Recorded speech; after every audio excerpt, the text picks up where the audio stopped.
Hello, today I'm going to show you how I make pumpkin spice latte. And the first thing you'll need is milk.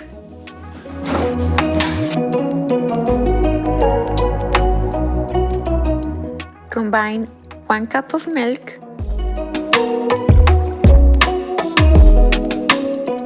with 2 tablespoons of pumpkin puree, 1 tablespoon of sugar,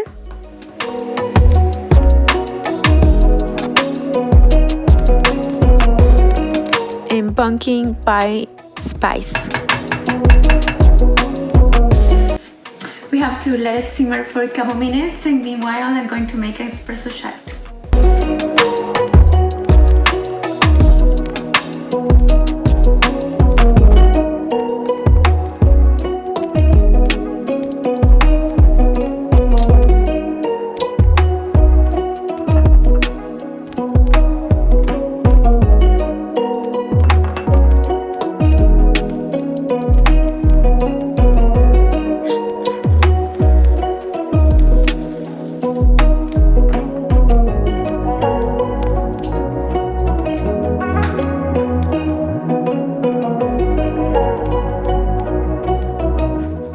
Delicious.